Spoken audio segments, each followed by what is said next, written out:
اور ہم نے بہت سے جن اور انسان دوزخ کے لیے پیدا کیے ہیں، ان کے دل ہیں لیکن ان سے سمجھتے نہیں، اور ان کی آنکھیں ہیں مگر ان سے دیکھتے نہیں، اور ان کے کان ہیں پر ان سے سنتے نہیں۔ یہ لوگ بالکل چوپایوں کی طرح ہیں، بلکہ ان سے بھی زیادہ بھٹکے ہوئے۔ یہی وہ ہیں جو غفلت میں پڑے ہوئے ہیں۔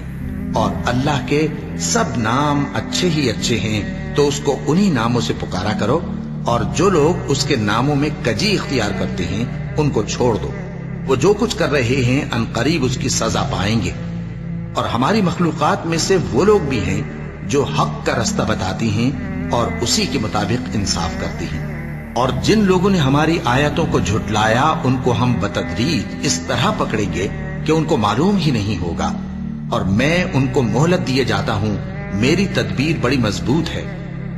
اور کئی طرح کے لوگوں کو جو ہم نے دنیا کی زندگی میں آرائش کی چیزوں سے نوازا ہے تاکہ ان کی آزمائش کریں، ان پر نگاہ نہ کرنا، اور تمہارے پروردگار کی عطا فرمائی ہوئی روزی بہت بہتر اور باقی رہنے والی ہے۔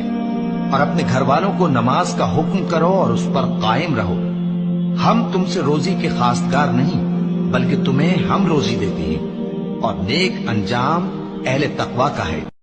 جو شخص یہ گمان کرتا ہو کہ اللہ اس کو دنیا اور آخرت میں مدد نہیں دے گا، تو اس کو چاہیے کہ اوپر کی طرف یعنی اپنے گھر کی چھت میں ایک رسی باندھے، پھر اس سے اپنا گلا گھونٹ لے، پھر دیکھے کہ آیا یہ تدبیر اس کے غصے کو دور کر دیتی ہے۔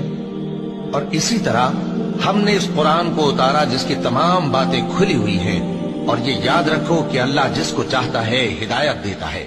اور اے بندے، جس چیز کا تجھے علم نہیں اس کے پیچھے نہ پڑ، کہ کان اور آنکھ اور دل ان سب اعضاء کے بارے میں ضرور باس پرس ہوگی۔ اور زمین پر اکڑ کر اور تن کر مت چل، کہ تو زمین کو پھاڑ تو نہیں ڈالے گا اور نہ لمبا ہو کر پہاڑوں کی چوٹی تک پہنچ جائے گا۔ ان سب عادتوں کی برائی تیرے پروردگار کے نزدیک بہت ناپسند ہے۔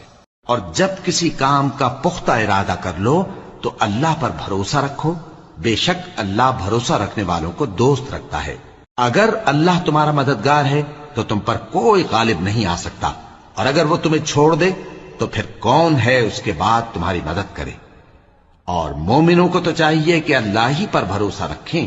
مومنوں، شیطان کے قدموں پر نہ چلنا، اور جو شخص شیطان کے قدموں پر چلے گا تو شیطان تو بے حیائی کی باتیں اور برے کام ہی بتائے گا۔